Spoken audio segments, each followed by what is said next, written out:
Buongiorno a tutti e benvenuti alla rubrica Facebook della USL 6 Euganea, lo specialista del mese. Questa pagina Facebook della nostra USL vi permette di interagire con domande in diretta con i nostri specialisti ogni mese. Sono Gianfranco Iorizzo, sono un ginecologo responsabile del servizio di diagnosi prenatale della USL 6 Euganea. Il nostro servizio eroga ecografie ostetriche e ginecologiche, diagnosi prenatale invasiva, miocentesi e villocentesi, e poi abbiamo un articolato di 12 punti consultoriali nell'ex 16, cioè distretto 1, 2 e 3, altri 4 punti consultoriali nell'ex 15, altri 4 punti nell'ex USL 17. Il nostro servizio quindi è diretto alla salute della donna. Oggi parleremo della salute della donna nelle fasi della vita, in alcune fasi della vita molto importanti, come sono la fase preconcezionale e la gravidanza. Questo perché si parla di salute della donna? Io sono, oltre a coordinare la branca degli specialisti ginecologi, sono anche coordinatore nazionale presso il Ministero della Salute del percorso nascita. E in questi 7 anni è stata una sfida nel miglioramento della qualità all'assistenza a tutte le mamme sull'intero nostro territorio. Perché la salute della donna è importante? Perché tutelare la salute della donna significa tutelare la salute di un'intera comunità. La promozione della salute delle donne contribuisce al miglioramento dello stato di salute di tutta la popolazione.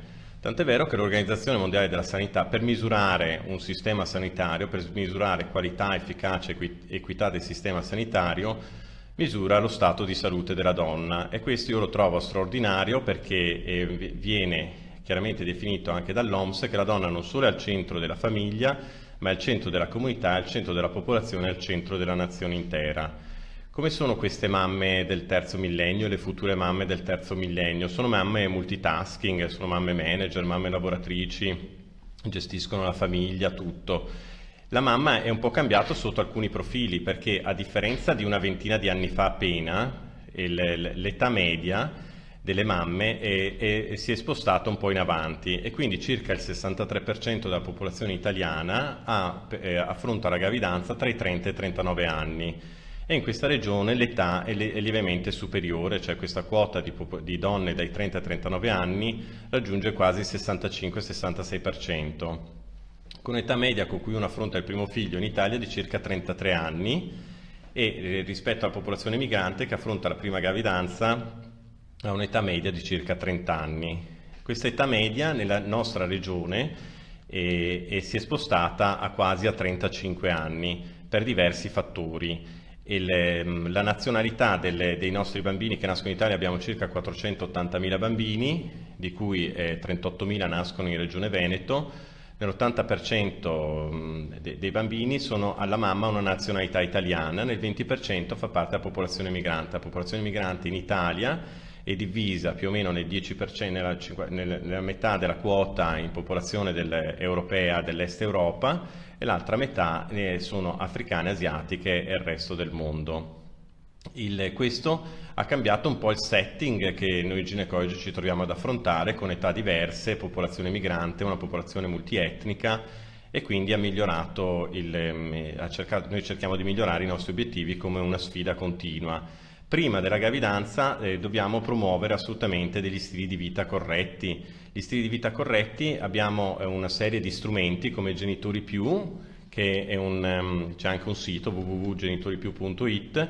Questo è un sistema, è un'organizzazione ministeriale che però nasce in Regione Veneto, dove identifica le 8 azioni nella fase preconcezionale e gravidica della donna. Nella fase preconcezionale bisogna evitare assolutamente l'alcol e il fumo e l'acido folico, stimolare l'acido folico nel senso che le pazienti che vogliono affrontare una gravidanza devono sapere di assumere prima l'acido folico. Questa è una nozione che si sa da 40 anni, però nonostante tutto su uno studio della Regione Veneto risulta che su 10 coppie informate dell'importanza dell'acido folico solo una coppia assumerà l'acido folico prima del concepimento. L'acido folico perché è importante? È importante perché riduce del 70% i difetti del tubo neurale, quindi la spina bifida, e riduce anche le cardiopatie. In epoca preconcezionale poi bisogna fare molta campagna per la prevenzione delle malattie sessualmente trasmesse e queste indicazioni per vedere se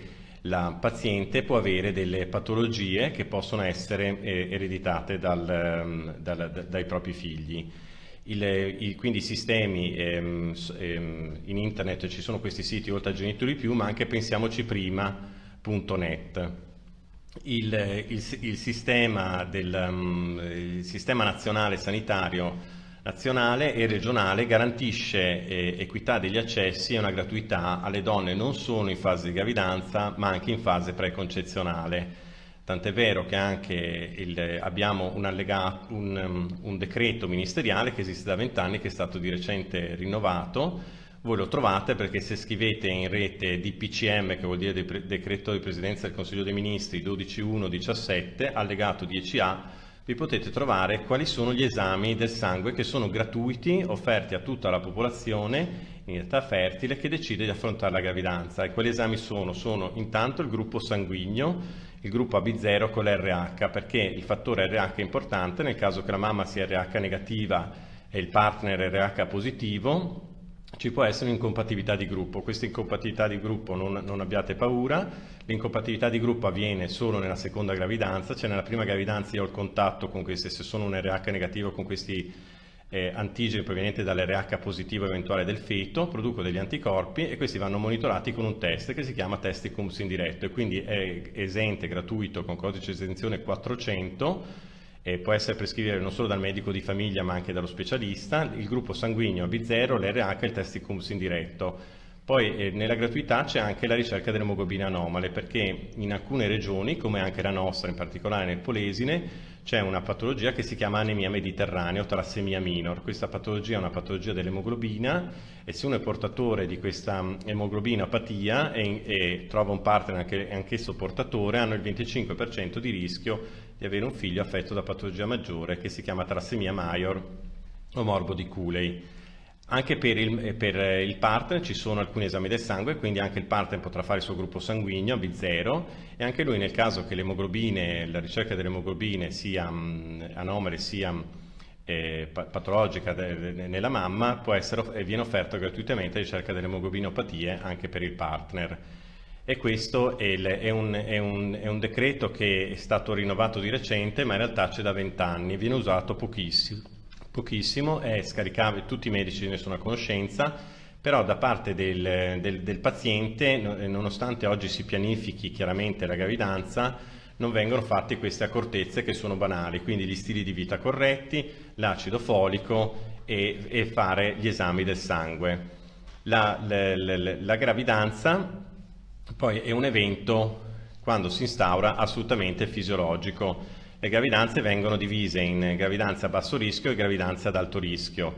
Le gravidanze sono tutte a basso rischio e quando uno rimane incinta deve semplicemente fare il test di continuare l'acido folico fino al 3° mese, fare il test di gravidanza qualche giorno dopo la mancata mestruazione. In realtà oggi i test di gravidanza sono incredibilmente sensibili e quindi riescono ad essere positivi, soprattutto anche quello nel sangue che si chiama beta-HCG, però mi basta il test di gravidanza sulle urine.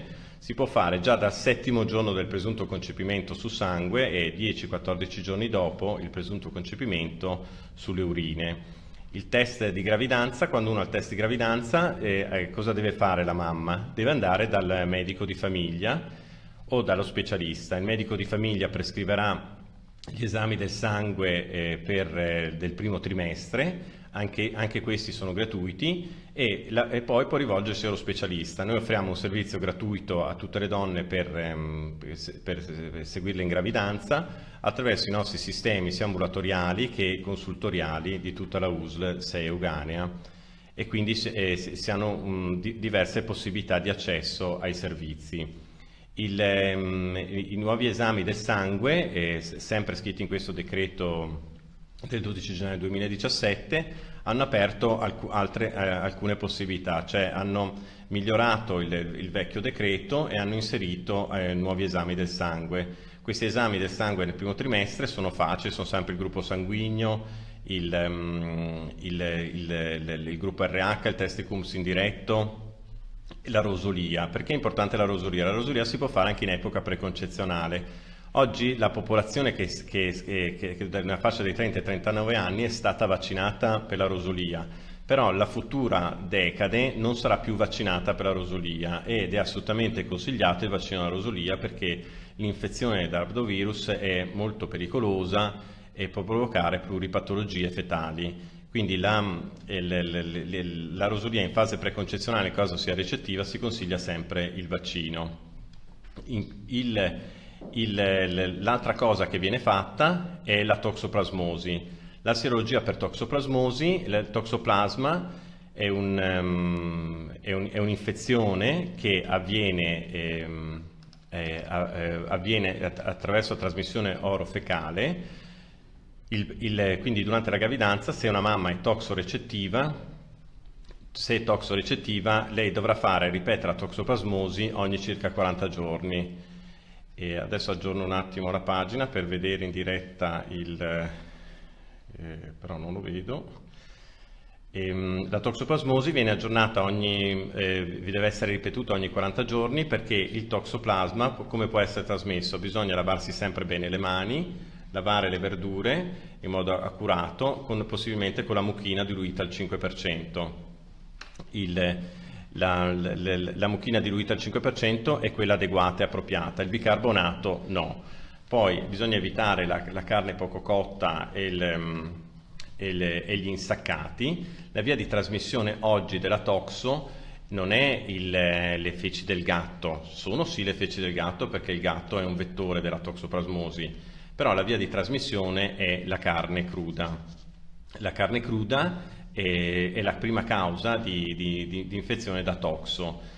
La toxoplasmosi, se avete un animale in casa non dovete allontanare l'animale, basta evitare di toccare le feci, quindi bisogna usare i gatti se uno deve sostituire i guanti se uno deve sostituire la lettiera, oppure far fare queste cose al vostro partner, queste cose più semplici. Quindi l'infezione da toxo, se precocemente identificata, se nei casi sfortunati che avvenga in gravidanza, l'infezione da toxo viene curata attraverso degli antibiotici che poi non sono tossici per il bambino,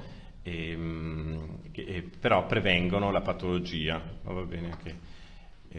Adesso ingrandisco questo un secondo, così ingrandisco. Ecco, altri esami del sangue nel primo trimestre viene fatta la glicemia, perché oggi la glicemia la popolazione che accede alla gravidanza è diversa. Se pensate che negli Stati Uniti quasi il 46% delle donne in epoca fertile è obesa, cioè un indice di massa corporea superiore a 30. Questo in Italia c'è questo nuovo trend, cioè l'indice di massa corporea aumenta sempre di più. E si arriva a 30. Se in fase preconcezionale uno trovasse un indice di massa corporea davvero troppo alto, superiore a 35-40, si consiglia una dieta adeguata prima di affrontare la gravidanza. Altrimenti, se uno rimane incinta, bisogna semplicemente non colpevolizzare la donna, ma accompagnarla nella sua fase gravidica. Sono arrivate qualche domanda, leggo questa di Elisa, dice: parlando appunto di età materna, quali sono i rischi e le complicanze alle quali si può andare incontro con un'eventuale gravidanza intorno ai 40 anni? È una condizione, qui forse ho toccato qualcosa, i rischi, cioè, legati all'età materna sono il problema dell'età materna, che l'età materna è associata a un aumentato rischio di patologia, di diverse patologie durante la gravidanza, come può essere la preeclampsia, il diabete gestazionale e le patologie del feto. Le patologie del feto però vengono screenate attraverso dei sistemi di screening che sono la traslucenza nucleare con il test combinato, cioè si identifica un rischio ritagliato della gravidanza, e se la paziente viene considerata ad alto rischio verrà sottoposta ad indagini invasive come la miocentesi o la vilocentesi. Se invece viene considerata a basso rischio, noi consigliamo semplicemente un monitoraggio ecografico. Durante la gravidanza si fanno le ecografie, la prima ecografia viene fatta nel primo trimestre, la seconda nel secondo trimestre. Leggo un attimo un'altra domanda che è arrivata di Irene. Buongiorno, siamo in due a seguire, siamo entrambi in gravidanza. Quali sono realmente i migliori test di screening per patologie genetiche e chi deve farli? Vedete che questi screening sono molto gettonati. Dal 1985 esiste uno screening delle patologie genetiche. Il primo screening che è stato fatto attraverso l'età materna, quindi molto banalmente si è detto sopra i 35 anni si è più a rischio, però aveva una sensibilità bassa all'età materna del 30%. Poi negli anni 90 è stato inserito un nuovo test di screening che si chiamava triplo test, che magari qualcuno può ancora ricordare. Il triplo test: si faceva un'ecografia, si dattava il bambino, si facevano 3 analiti nel sangue e si vedeva il rischio personalizzato. Poi dagli anni 2000 è stata introdotta questa trasucenza nucale. Chi deve fare i test di screening? Ma il test di screening, proprio per definizione dello screening, deve essere fatto a tappeto su tutta la popolazione che vuole, perché non tutte le mamme, noi medici abbiamo istituito tutti questi sistemi di prevenzione, però le mamme si sono evolute molto più velocemente di noi medici e quindi in realtà non sempre vogliono conoscere alcune condizioni patologiche, perché in realtà accettano la condizione patologica. E il nostro atteggiamento è sempre quello di stare accanto alla mamma con le sue scelte fatte dalla mamma e dal partner. E quindi il test oggi più diffuso è questo qui della trasucenza nucale, o test combinato duo test, che screena bene la popolazione a una sensibilità alta del 90%. Di recente sono usciti nuovi test che si chiamano del DNA fetale, che non possono essere ancora considerati di screening, prima perché sono ad altissimo costo e quindi non si riescono a diffondere. Poi comunque il DNA fetale sarebbe un esame slegato all'ecografia, quindi uno potrebbe avere un'ecografia con una patologia, fanno il DNA fetale normale, invece l'ecografia è patologica. Qui leggo un'altra domanda che è arrivata di Sara, dice: secondo lei è possibile, non è facile pensare di cambiare abitudini di tutta una stagione, quindi secondo lei è possibile pensare di cambiare sempre al meglio il servizio che viene offerto alle donne in gravidanza? Certamente, tant'è vero che qui è stata una sfida, ma siamo arrivati, abbiamo fondato questo servizio grazie anche all'aiuto del direttore generale di medicina prenatale, perché l'offerta per le nostre mamme padovane era davvero scarsa e quindi ci trovavamo a fine gravidanza che, soprattutto per l'ecografia del quinto mese o morfologica, avevamo dei picchi di 70-80% di donne che devono farsi l'ecografia non attraverso il Servizio Sanitario Nazionale. Questo numero adesso si è ridotto di molto e quindi siamo arrivati ad intercettare quasi il 60-70% della popolazione, da quasi nulla che veniva offerto prima. È una situazione molto complessa perché nella USL dove lavoro io ci sono circa 7.000 parti e quindi i servizi da erogare sono davvero tanti, ma con un sistema di rete a matrice tra territorio e ospedale si sta riuscendo a governare e offrire al meglio i servizi. E poi bisogna migliorare sempre, perché, come dice Sara, se si possono cambiare abitudini di tutta una stagione, sì, perché noi siamo stati abituati inizialmente a screenare, non so, per età materna, adesso bisogna cambiare, gli screening cambiano, la tecnologia cambia. E una volta visitavamo solo la donna, oggi ci sono altre metodiche, se uno ha contrazione si misura il collo dell'utero attraverso l'ecografia, ci sono test, si chiama fibronectina test, ci sono tante altre metodiche che hanno accompagnato il medico nel miglior governo della gravidanza. La gravidanza poi è un evento abbastanza, essendo sempre a basso rischio, perché si deve partire sempre da questo concetto, cioè che bisogna screenare bene in modo attento la paziente, con checklist. Abbiamo queste checklist per definire i rischi della paziente, e identificato il basso rischio la paziente facendo semplicemente l'ecografia del primo trimestre, quella del quinto mese, quella del terzo trimestre solo se necessaria, cioè se ci sono dei fattori di rischio per la mamma o per il bambino, si può seguire una gravidanza anche non facendo queste visite mensili. Una volta si facevano visite ogni 4 settimane, che adesso è dimostrato che sono non utili, e a seconda poi del tipo di paziente, del tipo di patologia, ma per un basso rischio si potrebbe tranquillamente vedere la paziente anche ogni mese e mezzo, cioè ogni 6-7 settimane, e la gestione della gravidanza avviene con esiti di salute per la mamma e per il feto simile a chi fa 9 visite. La cosa importante per la prima visita è fare la prima visita entro la 12ª settimana, perché si è visto a livello nazionale, anche in questa regione, che non fare nessuna visita e nessun controllo nei primi 3 mesi sottopone a maggior rischio la mamma e il bambino. nel nuovo decreto ministeriale che dice quali sono i livelli essenziali di assistenza per la donna gravida, è stato inserito un approccio multidisciplinare, quindi non solo il ginecologo, ma anche è stato inserito lo psicologo, e quindi c'è scritto che può essere garantita una consulenza psicologica gratuita a tutte le donne qualora si evidenziassero dei disagi psicologici, perché il disagio psicologico, la depressione postpartum, che è un evento che colpisce quasi il 50% delle nostre puerpere, è un problema che è stato assolutamente sottovalutato con gli ultimi 7 anni, da quando poi abbiamo istituito questo comitato nazionale. Abbiamo riguardato tutti gli esiti, compresi gli esiti avversi durante il puerperio. Abbiamo visto che la depressione nel 50% è causa di evento avverso nel puerperio. Qui mi arriva un'altra domanda, dice: dottore, è possibile fare la tinta ai capelli durante la gravidanza? Ecco, questa è una domanda classica che fanno un po' tutti. Sta tranquilla, il campione delle donne è talmente diffuso perché ci sono milioni di donne al mondo, milioni di bambini che nascono, e la tinta viene fatta quasi in modo omogeneo, a tappeto. E c'era questa storia sull'ammoniaca e i primi 3 mesi, ma in realtà oggi voi andate tranquillamente alla vostra parrucchiera e la tinta può essere fatta in qualunque mese di gravidanza. Dicono che i prodotti ormai sono diventati sono poco aggressivi, sono tutti prodotti naturali. Poi mi dice: quale accertamento consiglia?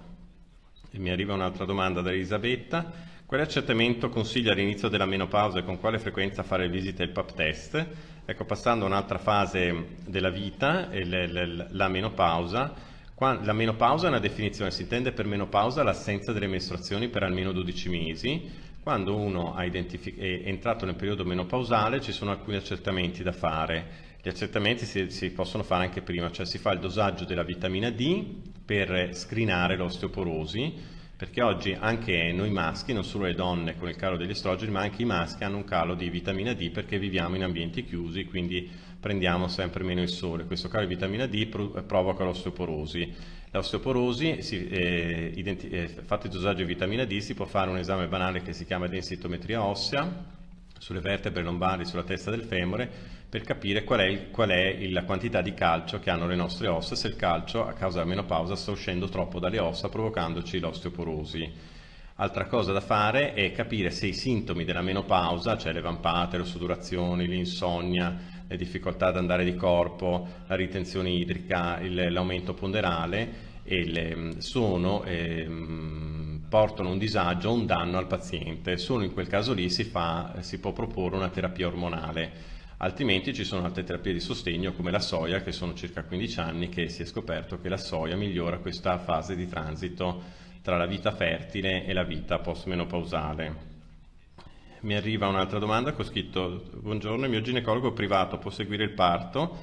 Questa è una domanda molto interessante perché in Italia c'era in molte regioni il ginecologo personale della paziente andava in sala parto e assisteva al parto. Questo dava una grossa, si chiama rapporto one to one con lo specialista, questo dava una grossa sicurezza alle nostre mamme, però in realtà si è visto che provoca un grosso problema organizzativo che è causa di eventi avversi, perché oggi ci sono anche delle normative sugli orari di servizio. È inimmaginabile che un medico che abbia fatto la notte 28 poi possa venire su in ospedale alle ore 11, cioè 2-3 ore dopo lo smonto notte, per poter assistere a un parto che dura altre 6 ore perché c'è la paziente. Quindi questo, che c'è un calo della lucidità enorme, e quindi adesso c'è una regola molto severa dove non si può più fare così.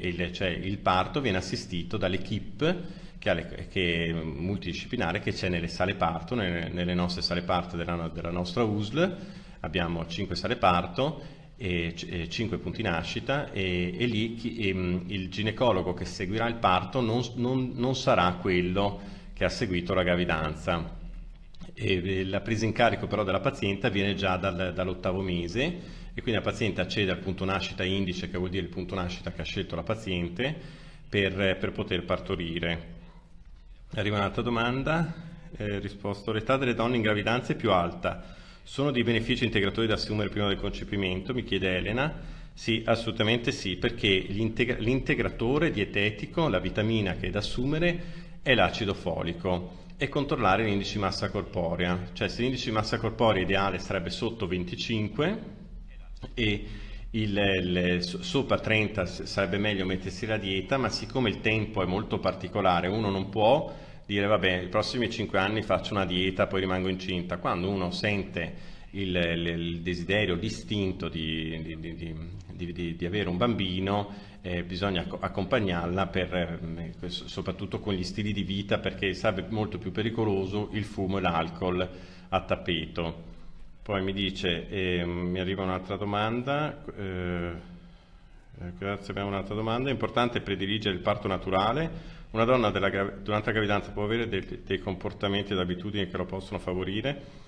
Sì, il parto spontaneo è da prediligere al taglio cesareo, ovviamente. Una volta c'era questo famoso taglio cesareo a richiesta, e il taglio cesareo, essendo un intervento chirurgico, è un intervento chirurgico molto importante perché il bambino non è una parte della donna, è la donna stessa. Pesa 3,5 kg, poi c'è un chilo di sangue dell'utero, mezzo chilo di placenta, 700 di acqua. L'intervento chirurgico può essere talmente importante, quindi ha degli esiti sulla morbosità, morbidità e mortalità materna 7-8 volte superiori rispetto al parto spontaneo. Quindi il parto spontaneo è il gold standard di tutte le sale parto. Se noi filtriamo bene la popolazione che accede alle sale parto e triagiamo, cioè diciamo queste sono proprio a basso rischio, in teoria l'incidenza di taglio cesareo sarebbe solo il 2%. In Italia l'incidenza di taglio cesareo è del 39%. È stata la peggior nazione del mondo, adesso è seconda dopo il Messico. Per fortuna in questa regione in realtà l'incidenza di taglio cesareo è scesa intorno al 19% e quindi è stata fatta una grossa azione negli ultimi 7-8 anni per governare questo problema del taglio cesareo. Poi mi chiedono, arriva un'altra domanda, si può soffrire di depressione durante la gravidanza? Sì, come dicevo, la depressione può partire durante la gravidanza ed è così importante identificarla che se i livelli essenziali di assistenza dicono noi abbiamo bisogno dello psicologo durante la gravidanza, vuol dire che è un problema grosso, molto importante, cioè dire che colpisce il 50%, però in gravidanza si ha un'adrenalina molto forte e dei fattori endogeni che riescono a farci governare la gravidanza. Poi il crollo si ha con il parto, con il crollo degli ormoni, e quindi nella fase del postpartum la depressione può colpire in modo molto violento, alle volte colpisce anche i padri perché si trovano assolutamente impreparati. Qui mi scrive Giovanna, si può vivere con il gatto in casa se non si è avuto la toxoplasmosi? Certo, il gatto lo può tenere in casa, c'è il gatto che esce e quindi va, perché il serbatoio è tellurico, la toxo sta nella terra. Se il gatto esce di casa va assolutamente mantenute tutte le precauzioni. Se il gatto sta in casa potete anche andare dal veterinario a fare il toxotest. Se il vostro gatto è immune potete evitare tutti gli accorgimenti. Il problema è le mani in bocca, cioè se voi mettete le mani in bocca vi potete prendere la toxo, cioè se cade una penna mentre fate un picnic in campagna, la penna cade sulla terra, mettete la penna in bocca e voi state prendendo la toxo in una nuova via di trasmissione, perché il serbatoio è la terra, però non è stato dimostrato che la cosa più pericolosa è la carne cruda. Tutte le toxo che abbiamo avuto non abbiamo avuto con sospetti infezioni, trasmissione da parte degli animali, che sono gli ospiti intermedi, ma direttamente attraverso la carne poco cotta. Quindi mi dicono che il tempo sta per finire. Per concludere vi dico solo che l'ultimissime cose che si fanno in gravidanza, quando voi avete fatto i vostri esami del sangue, c'è un ambulatorio nei nostri punti nascita che si chiama ambulatorio della gravidanza a termine. Voi quando siete stati seguiti da noi ginecologi del servizio sanitario o dal vostro ginecologo privato, voi accedete all'ambulatorio della gravidanza a termine dove venite agganciate, vi viene fatta una cartella e vi viene detto se non partorisci entro la 40ª settimana, che è la tua data del parto, dovrai iniziare a venire su in ospedale a fare i tracciati. Il tracciato cardiotocografico è una registrazione del battito cardiaco fetale, poi se uno ancora non ha partorito a 41 settimane si inizia a controllare il liquido amniotico e se uno ancora non ha partorito a 41,25 bisognerà indurre il parto. Questa è la gravidanza fisiologica, quindi spero che queste raccomandazioni e anche questi input su questi strumenti gratuiti, degli esami gratuiti preconcezionali che sono stati usati pochissimi in questi 20 anni, e su queste piccole accortezze, collegandovi ai siti Genitori Più Pensiamoci Prima, e anche scaricandovi questi allegati ministeriali, perché oggi è molto facile, e così potete aiutare anche il vostro medico nell'indirizzare agli esami fatti. La prossima diretta con lo specialista del mese della pagina Facebook dell'USL 6 sarà il mese prossimo. Se avete delle altre domande potete comunque mandarle, e vi rispondiamo in differita. Vi ringrazio, arrivederci.